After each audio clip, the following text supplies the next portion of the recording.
तो चलिए हम लोग इससे पहले बेटा इस पूरे डायग्राम को देख चुके हैं सर। माउथ था, बक्कल कैविटी, ओरिसोफेगस, स्टमक, छोटी आंत, बड़ी आंत, पैनक्रियाज, लीवर, ओवरऑल पढ़ चुके हैं। अब खत्म करते बेटा छोटी आंत को। तो सब लोग हेडिंग डाल दोगे छोटी आंत, यानी हम लोग बोलेंगे स्मॉल इंटेस्टाइन। क्या बोलेंगे हम लोग? कहेंगे सर स्मॉल इंटेस्टाइन।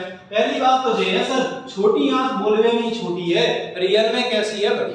और कितनी बड़ी है? तो याद रखेंगे सर ये 6 से लेकर 6.25 मीटर तक होती है। कितनी है? 6 से लेकर 6.25 मीटर की इसकी लंबाई है, जो कुंडली नुमा संरचना में होती है। यूं करके कुंडली नुमा संरचना में है। इसे बेटा अगर हम खोलेंगे तो हम ये कह सकते हैं सर कुछ यूं करके हमें इसका डायग्राम देखने को मिल सकता है। छोटा सी बना रहे हम लोग समझने का प्रयास करेंगे। यूं जो डायग्राम मिलेगा बाद में ये यूं बड़ी आंत से जुड़ा होगा, और ऐसे करके बेटा बड़ी आंत इस छोटी आंत को क्या हुई होगी? तो घेरे हुए होगी, जो आप देख सकते हो। तो इसको हम लोग क्या करते हैं? 3 टाइप में डिवाइड कर देते हैं। क्या करते हैं? 3 भागों में बांट देते हैं। तो छोटी आंत का जो पहला भाग है इसे ड्यूडेनम के नाम से जानते हैं, ड्यूडेनम। दूसरे भाग को बेटा हम लोग जेजुनम बोलते हैं, जेजुनम। और तीसरे भाग को बेटा हम लोग क्या करते हैं? इलियम बोलते हैं। क्या बोलते हैं? इलियम। यानी ड्यूडेनम को हम लोग क्या बोलते थे शुद्ध हिंदी में? ग्रहणी, लेकिन कभी नहीं आएगा ड्यूडेनम साइंटिफिक नाम है। जेजुनम को हम लोग क्या बोलते थे? याद रखेंगे मध्याह्न। और हम लोग इलियम को क्या बोलते थे? याद रखेंगे शेषांत के नाम से जानते हैं। तो स्वाभाविक बात है कि हमें सबसे पहले क्या मिलेगा? तो ड्यूडेनम मिलेगा। इसलिए हम लोग छोटी आंत में अब ड्यूडेनम वाले भाग को ही पढ़ लेते हैं और सारी बातें क्लियर हो जाएंगी। तो चलिए हम लोगों ने ड्यूडेनम बनाया। ये जो ड्यूडेनम था सर, इस वाले ड्यूडेनम से 2 लोग जुड़े रहते हैं। एक साइड बेटा कौन जुड़ा होता है? तो लीवर। और दूसरी साइड कौन जुड़ा होता है? हम कहेंगे सर अग्नाशय जुड़ा होता है। अग्नाशय जो जुड़ा होता है इसी को हम लोग बोलते हैं पैनक्रियाज। अग्नाशय क्या जुड़ा होता है? तो याद रखेंगे अग्नाशय। तो हम सब लोग हेडिंग डाल लेंगे छोटी आंत का ड्यूडेनम वाला भाग। तो हम लोगों ने यहाँ पर देख लिया कि सर अब हम पढ़ने वाले हैं छोटी आंत के पहले पार्ट, जिसका नाम है ड्यूडेनम। क्या नाम है बेटा? ड्यूडेनम। और ड्यूडेनम में एक बात लिख सकते हैं कि सर इसी से क्या होता है? लीवर प्लस कौन जुड़ा है? अग्नाशय। और याद रखेंगे लीवर यानी लीवर को हम लोग यकृत और अग्नाशय को पैनक्रियाज पढ़ेंगे। तो सबसे पहले थोड़ा सा चलो यही बता देते हैं लीवर के बारे में। लीवर के बारे में 6-7 बातें याद रखेंगे। पहली बात तो यह है, लीवर के अध्ययन को हेपेटोलॉजी कहा जाता है। तो लीवर के अध्ययन को हम लोग क्या बोलते हैं? हेपेटोलॉजी। क्यों? क्योंकि ये हेपेटिक सेल से मिलकर बना है, ये हेपेटिक कोशिकाओं से मिलकर बना है। लीवर का जो वेट होता है याद रखेंगे सर 1500 ग्राम टू 1700 ग्राम, यानी 1.5 केजी से लेकर 1.25 केजी होता है। और याद रखेंगे मानव शरीर का सबसे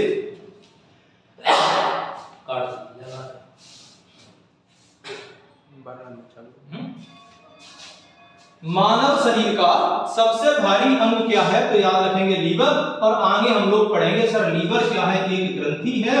और कौन सी ग्रंथि है? तो हम लोग देखेंगे कि सर लीवर एक ग्रंथि है। और ये क्या है? तो हम लोग बोलेंगे सर इसे हम लोग एक्सोक्राइन ग्लैंड्स के नाम से जानते हैं। इसे हम बहस्रावी ग्रंथि के नाम से जानते हैं। चलो सर ये सारी बातें तो हो गई कि लीवर के अध्ययन को हेपेटोलॉजी, लीवर का वजन हो गया।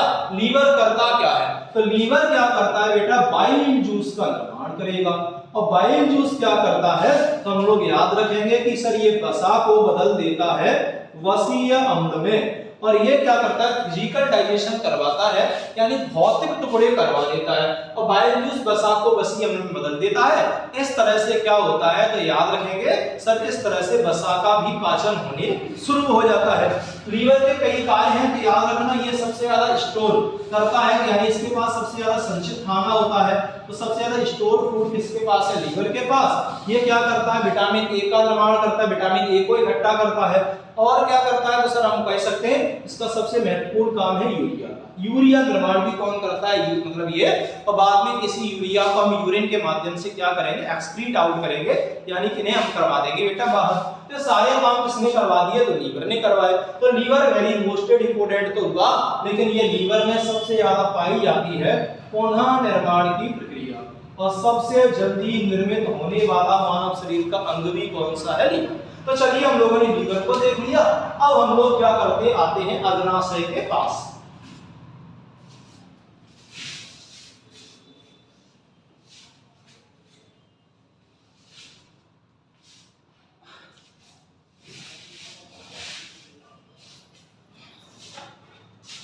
तो चलो अब हम लोग अग्नाशय देखते हैं, यानी सर हम बात किसकी करेंगे? तो हम कहेंगे सर हम लोग बात करेंगे पैनक्रियाज की। किसकी करेंगे? पैनक्रियाज की बात करेंगे। इसी को हम लोग क्या बोलते हैं?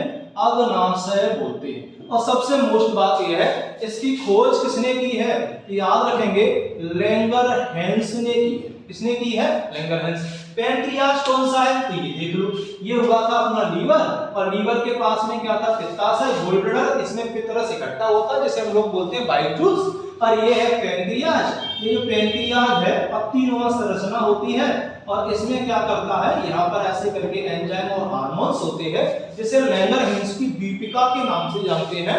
लैंगरहैंस की आइसलैंड के नाम से हम लोग आइलैंड के नाम से जानते हैं। अब ये पैनक्रियाज क्या करता है? तो पहली बात तो ये है कि सर ये एक मिश्रित ग्रंथि है। ये कैसी है? तो याद रखना एक मिश्रित ग्रंथि है, यानी एक मिक्स्ड ब्लेंड है। मिक्स्ड भी में है तो याद रखेंगे ये बेटा एंजाइम भी बनाएगी, और एंजाइम के साथ साथ क्या करती है? हार्मोन्स भी बनाएगी। तो बस केवल आप रुक जाइए, थोड़ा सा हम ग्लैंड्स पढ़ेंगे, बहुत ढंग से समझ पाएंगे। ये जो अग्नाशय है इसकी 4 कोशिकाएं होंगी, alpha, beta, delta and F कोशिका। इसमें अल्फा, बीटा एंड डेल्टा कोशिका क्या करेंगी? तो याद रखना ये हार्मोन्स बनाएंगे, जिसमें बीटा का इंसुलिन हार्मोन आपने पढ़ा होगा, जिससे हम डायबिटीज या मधुमेह जैसी बीमारियों से बचते हैं, और वो ग्लूकोज को कन्वर्ट कर देती है ग्लाइकोजन में। लेकिन इसकी जो एफ कोशिका है वो करती अहम रोल प्ले, और इसकी जो याद रखेंगे सर कौन सी है? तो एफ सेल। कौन सी है? F cell. ये एफ सेल क्या करेगी? तो याद रखेंगे सर ये 3 एंजाइम का निर्माण करेगी। एक एमाइलेज एंजाइम बनवाएगी, एमाइलेज एंजाइम। दूसरा क्या करेगी? तो दूसरा याद रखेंगे सर, दूसरा ट्रिप्सिन एंजाइम बनवाएगी, और ट्रिप्सिन एंजाइम के अलावा ये तीसरा एंजाइम बनवाएगी जिसका नाम होगा लाइपेज। और ये 3 एंजाइम क्या करेंगे? तो ध्यान रखेंगे यही हमारे डाइजेशन को कंप्लीट करवाएंगे। कैसे करवाएंगे? थोड़ा सा हम ऊपर देखते हैं।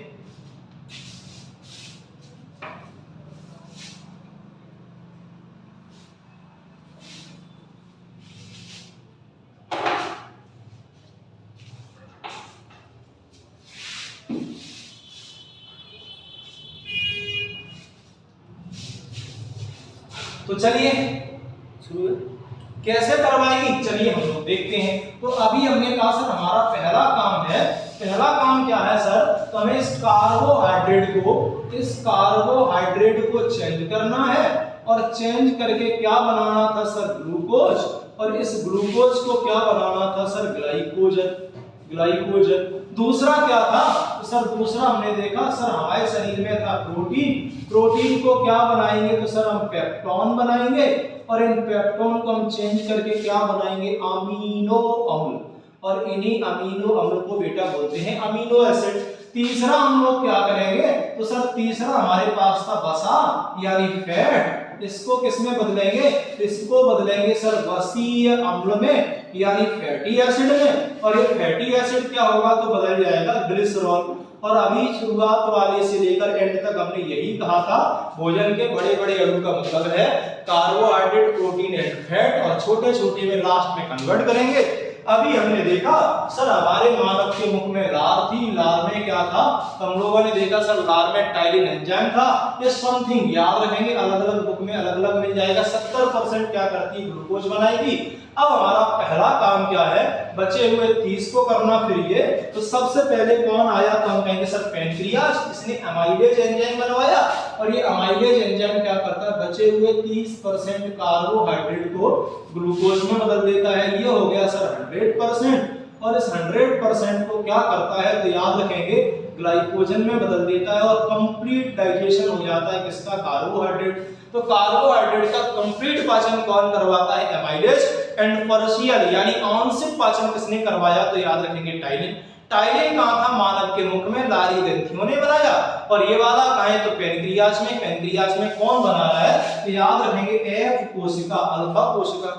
अब क्या हुआ सर? तो अब हमने देखा अभी मानव के पेट में पेप्सिन आया, पेप्सिन ने क्या किया? समथिंग 90% पेप्टोन में बदला, और अब ये 10% रहा, तो ये कौन आएगा सर? ट्रिप्सिन। ये 10% करेगा, देन 100% हुआ, और ये ट्रिप्सिन एंजाइम क्या करेगा? 100% को अमीनो अम्ल में बदल देगा। और इस तरह से मानव में प्रोटीन का कंप्लीट पाचन कहाँ होता है? छोटी आंत के ड्यूडेनम भाग में, लेकिन आंशिक पाचन कहाँ हुआ? मानव के पेट में। पेट में किसने करवाया? तो सर हमें पता है कि ये पेप्सिन ने करवाया, और केसिन प्रोटीन हालांकि रेनिन ने भी निकाला था, लेकिन कंप्लीट पाचन ट्रिप्सिन करवा दिया। अब तीसरा एंजाइम कौन आया है बेटा? लाइपेज। इधर जो बसा था इसे बाइल जूस अभी हम लोगों ने पढ़ा था, वो 90% कन्वर्ट करेगा, बचा हुआ 10% कौन कर देगा? सॉरी 90 95 है ना, 10 से 5% कौन करता है? तो लाइपेज। लेकिन लाइपेज बाद में देन 100% वसी अम्ल यानी फैटी एसिड को ग्लिसरॉल में बदल देगा। इस तरह कार्बोहाइड्रेट का पाचन, प्रोटीन का पाचन, और पाचन किसका हुआ बेटा? तो हम कहेंगे सर पाचन हो गया हमारे शरीर में किसका? तो हम कहेंगे सर फैट यानी वसा। इस तरह से इस अग्नाशय ग्रंथि यानी पेनक्रियाज को मानव शरीर की सबसे महत्वपूर्ण डाइजेस्टिव ग्लैंड्स के नाम से जानते हैं। वैसे तो लारी ग्रंथियां, गैस्ट्रिक ग्लैंड, इंटेस्टाइन ग्लैंड्स, या फिर हम लोग बात करें पेनक्रियाज, लीवर, ये सब कैसी हैं? डाइजेशन वाली ग्रंथियां हैं। लेकिन मेन कौन है? पेनक्रियाज है। क्यों? क्योंकि ट्रिप्सिन, एमाइलेज और लाइपेज इन तीनों ने कंप्लीट पाचन करवाया। कंप्लीट पाचन का हुआ तो सर अभी हमने देखा सर ये हुआ है छोटी आंत के ड्यूडेनम वाले भाग। अब हम यहीं पर अपनी सारी चीजें आसान से खत्म करेंगे। सर यहाँ पर जब पाचन हुआ तो एक चीज तो हमें मिले पोषक तत्व, और दूसरा क्या मिला? तो पोषक तत्वों का मतलब है बेटा न्यूट्रिशन मिले। दूसरा क्या मिला? वेस्ट फूड मिला, यानी खराब खाना जो हमें बाहर करना है, वेस्ट मटेरियल। तो ये सबसे पहले इस ड्यूडेनम वाले भाग से, जिसे हम लोगों ने ड्यूडेनम कहा था, इससे कहां जाएगा? तो दूसरे में जिसका नाम है जेजुनम। इसका नाम क्या है? जेजुनम। ये जेजुनम में गया। जेजुनम में जब जाएगा तो जेजुनम में याद रखेंगे ना तो डाइजेशन होता है और ना ही इसका एब्जॉर्प्शन होता है, ना ही इसका अवशोषण होता है, केवल यहाँ टाइम मिलता है। इससे पोषक तत्व तो अलग हो जाते हैं और खराब खाना हो जाता है अलग। और ये कहाँ पहुंच जाते हैं? तो याद रखेंगे इलियम वाले भाग में। और ये इलियम वाले भाग में जैसे ही आते हैं तो जो पोषक तत्व होते हैं, पोषण होता है, उनको तो हम लोग अवशोषित कर लेते हैं, और अवशोषित करके किसे दे देते हैं? तो ब्लड को दे देंगे। और ये ब्लड कहाँ जाएगा? मानव के संपूर्ण शरीर में जाएगा। तो इस तरह से हम लोगों ने आराम से क्या कर लिया? पोषण। अब बचा बेटा खराब खाना, जो इसी छोटी आंत से कहां आएगा? तो ये आ गया बड़ी आंत। इस वाले भाग को हम लोग क्या बोलते हैं? सीकम बोलते हैं। थोड़ी देर यहाँ पर रुकेगा, इसके बाद हम लोग यहाँ आएंगे, इसे क्या बोलेंगे? कोलन बोलेंगे। कोलोन भी बोल देते हैं, कहीं कहीं कोलोन है। और यहाँ आएंगे तो इस वाले भाग को कहेंगे रेक्टम। तो सबसे बड़ी बात यह है सीकम खाना किसे देगा? तो छोटी आंत से ले लेगा। एज ए क्या करता है? जॉइंट का काम करता है। और किसे दे देगा? कोलोन। अब इस कोलोन में सबसे महत्वपूर्ण बात सुनोगे तो होगा क्या सर? ई कोली बैक्टीरिया पाएंगे। और ये जो ई कोली बैक्टीरिया होते हैं, ये बैक्टीरिया करते क्या है? तो याद रखेंगे ये बैक्टीरिया क्या करते? इस खराब खाने को मल में बदल देते। जो अभी हमने लिखा था खराब खाना, इस खराब खाने को किसमें बदल दिया है? मल में। और बदले में ये क्या करते? खुद उत्सर्जन देते हैं। यानी छोटे छोटे कीड़े हैं, ये बिल्कुल किसान मित्र हैं, हमें कोई हानि नहीं पहुंचाएंगे। बदले में ये ई कोली बैक्टीरिया हमें एक तो विटामिन ए दे देंगे और दूसरा विटामिन B12 दे देंगे। तो ये तो बहुत बढ़िया बात है सर, खाने को मल में भी बदल दिया और हमें कुछ न्यूट्रिशन भी मिल गया। अब ये खाना कहाँ आएगा बेटा? रेक्टम। रेक्टम में कुछ देर रुकेगा और इस वाले भाग को हमने पढ़ा था एनस। एनस के माध्यम से क्या हो जाएगा? एक्सक्रीट आउट हो जाएगा। और इस तरह मानव ने खाने को ग्रहण किया, उससे न्यूट्रिशन ले लिया और उसका उत्सर्जन कर दिया। इसी को कहा जाता है बेटा पाचन तंत्र, यानी डाइजेशन। तो डाइजेशन हुआ खत्म। फिर भी मैं एक नजर में पूरा बता देता हूं। हुआ क्या? सबसे पहले हमने खाना लिया, होठ के माध्यम से मुख में गया, दांतों ने उन्हें चबाया, जीभ ने उसे मिलाया, बक्कल कैविटी ने लाल बनाया। लार में कितने एंजाइम? 2। एक का नाम क्या है? सलाइवरी ग्लैंड्स में तो सलाइवा जिसे लाइसोसोम का निर्माण हुआ और ये लाइसोसोम ने क्या किया? बैक्टीरिया न्यूटाइप बैक्टीरिया मार दी। दूसरा कौन था सर? टाइलिन, इसे प्यूटाइलिन के नाम से जानते हैं।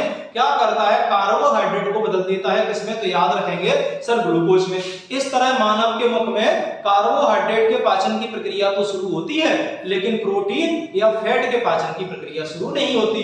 ये अधपचा खाना कहां गया? तो हमारे खाने की नलिका में गया जिसे हमने ईसोफेगस के नाम से जाना। यह खाना क्रमांकन के माध्यम से जब गया तो कहां गया? पेट में। हालांकि पेट में भी 3 भाग होते हैं लेकिन अपन एक ही स्टमक याद रखो, इतना ही आता है। पेट में जब गया तो यहाँ पाई गई गैस्ट्रिक ग्लैंड्स पाई गई और ये गैस्ट्रिक ग्लैंड्स बोले या हम कहें आमाशय ग्रंथियां, इसे उदर गुहा भी बोलते हैं। इन आमाशय ग्रंथियों ने क्या किया? तो याद रखेंगे 3 चीजों का निर्माण। एक का निर्माण HCl, दूसरे का प्रोरेनिन और तीसरे का क्या करवाया? पेप्सिनोजन। HCl ने क्या किया? बैक्टीरिया मारे, अम्लता करवाई, जलन करवाई और साथ में जो प्रोरेनिन था रेनिन में बदला। रेनिन ने क्या किया? दूध से केसिन प्रोटीन निकाला, मानव के पेट में दूध के पाचन की प्रक्रिया। तीसरा कौन सा था सर? पेप्सिनोजन। इसे कौन सक्रिय करेगा? दोबारा से HCl और ये पेप्सिनोजन क्या करेगा? प्रोटीन से पेप्टोन बनाएगा। इस तरह मानव के पेट में पाचन की प्रक्रिया प्रोटीन की तो होती है, फैट की बिल्कुल नहीं होती। अब ये खाना क्या करेगा? तो इस पेट से, इस उदर गुहा से कहां आएगा? छोटी आंत में, छोटी आंत के ड्यूडेनम वाले भाग में। इस ड्यूडेनम वाले भाग से 2 डक्ट जुड़ी होंगी जिसके माध्यम से एक हमारा पैनक्रियाज यानी अग्नाशय और दूसरी तरफ कौन जुड़ा होता है सर? लीवर। लीवर ने क्या किया सर? बाइल जूस निर्माण किया। बाइल जूस ने क्या किया? वसा को वसीय अम्ल में बदल दिया।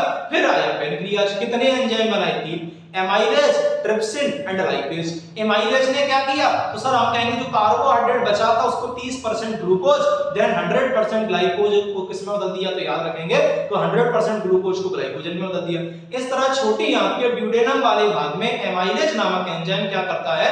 कार्बोहाइड्रेट का पूर्ण पाचन करा देता है। दूसरा एंजाइम आया ट्रिप्सिन, क्या किया? तो बचे हुए प्रोटीन को पेप्टोन में बदला देन 100% पेप्टोन को अमीनो में। प्रोटीन का कंप्लीट पाचन भी क्या हुआ? छोटी आंत के ड्यूडेनम वाले भाग में करवाया किसने है? ट्रिप्सिन में। तीसरा कौन बना? लाइपेज। क्या करवाया? बचे हुए फैट को fatty acid and fatty acid को क्या किया है? तो हम लोग कह सकते हैं सर इसको बदल दिया है ग्लिसरॉल।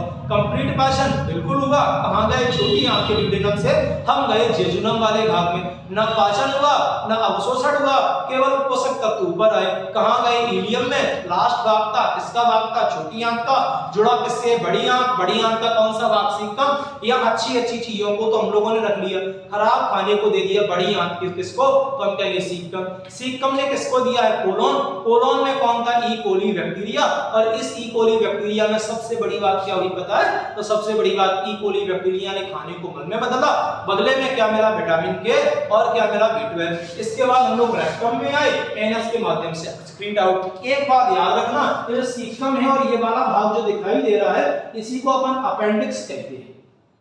और ये जो अपेंडिक्स है ना, तो याद रखेंगे अपेंडिक्स जो है इसकी सबसे खास बात ये एक अवशेषी अंग है। जब हम लोग क्या करते थे? घास फूस आदि मानव थे खाते थे तब इसका काम था, अब इसका कोई काम नहीं। तो कई बार लोगों का अपेंडिक्स बढ़ जाता है तो उसका ऑपरेशन होता है। पूछ ले अपेंडिक्स किसमें होता है? बड़ी आंत में। कौन से वाले भाग में? सीकम। डाइजेशन हुआ कंप्लीट। जो डाउट अबाउट हो आप कमेंट में करिए, आपके सारे डाउट करवाएंगे। बस अगले टॉपिक में मिलेंगे बहुत बढ़िया टॉपिक के साथ। या तो हम सर्कुलेशन शुरू करेंगे या ग्लैंड्स या ब्रेन, कोई भी एक टॉपिक करना है।